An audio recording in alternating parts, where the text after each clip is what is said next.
This is the Chevy Volt. This is Chevy's electric car, which means this is startup. I'm running. I wouldn't know that if it didn't make weird computer boot up noises. All right, we're off.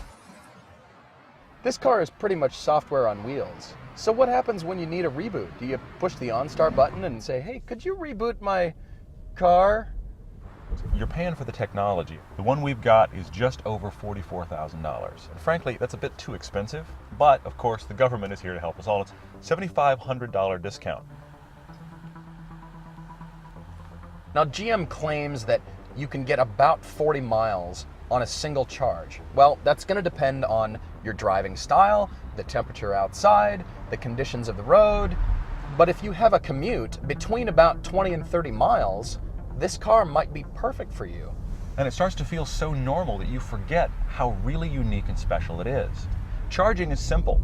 You've got a port that looks like a gasoline port that essentially has a special plug inside it. And there's a series of lights and chirps and beeps and honks that the car does to tell you, hey, you've done it right. So it's kind of hard to get it wrong. And unlike something like the Leaf, this is a car that you could buy and have it as your only family car. If one of the parents is commuting every day less than 30 miles, you have an all-electric vehicle. But if you want to throw the kids in the back and you want to drive cross-country to the Grand Canyon, this is a perfectly normal and acceptable car. The Chevy Volt is revolutionary. And I don't say that because that's what Chevy's PR department wants me to think. I say that because a revolutionary idea changes thinking. Before this, nobody was thinking about putting an onboard generator in the car to recharge the batteries. What's unique about the drivetrain on the Volt is it is just about every idea out there. Right now I'm running on full electric power.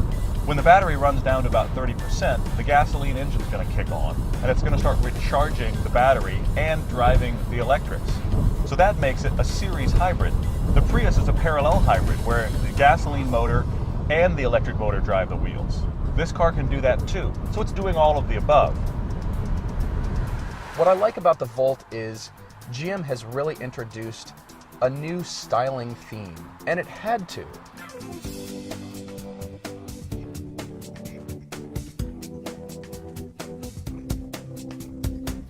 It's got some style to it. It's not necessarily a simple looking car, but it's a simple shape. The Volt's more attractive than the Prius, but let me stop there and say that's not saying much. It's pretty slab-sided. They've done some good things with highlights and lowlights to make it look like it has less mass on the side than it really does. It has a huge door. I was driving down the freeway and I just noticed a presence to my right. And I look over and there's a guy driving an SRT Jeep and he gives me a thumbs up. Why on earth does he care about this car? But this car gets noticed, and I'm actually surprised by how much. The interior needed to be different. It needed to be stylish and functional and clean and interesting to look at. There's a lot going on here. There's lines everywhere. You feel like you're sitting in the latest electronic gadget because you are. The buttons on the instrument panel are actually just a flat, smooth plastic surface, so when you touch it, you're just touching the word, and that is actually the button. The problem is, when you're going at driving speeds, it is unfathomable. I have no idea what anything does. I can't look down, glance, and go, oh, that's what I need. So plan on sitting down with your manual in the car and going, oh, I see. If you look at it for a while, it's actually fairly well laid out. The hierarchy of everything, even though it's initially going to seem overwhelming.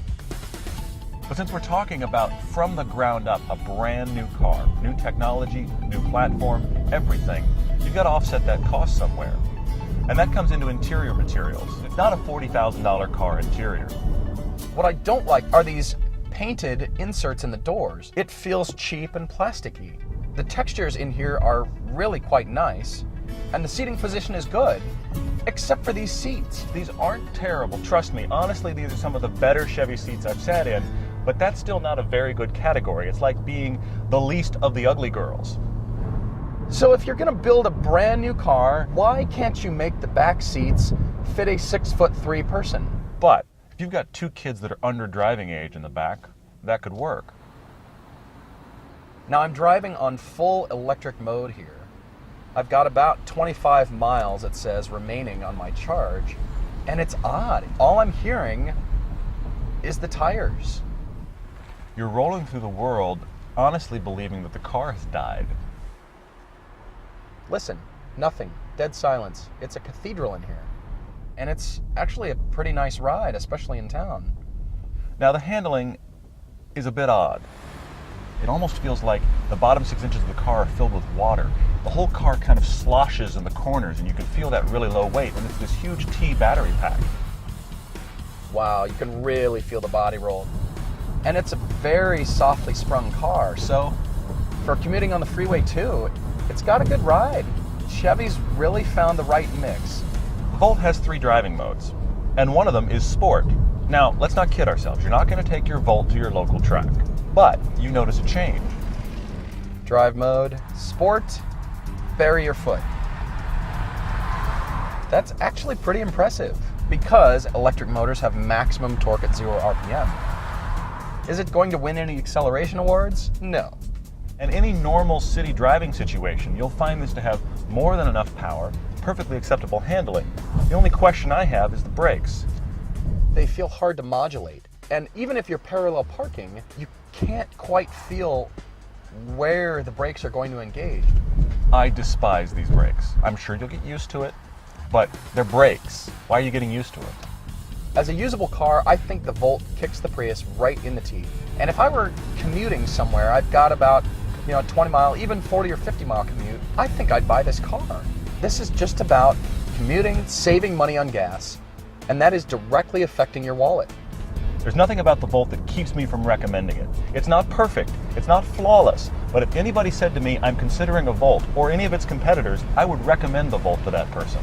Oh look, I'm sitting next to a Prius. I'm better than you are.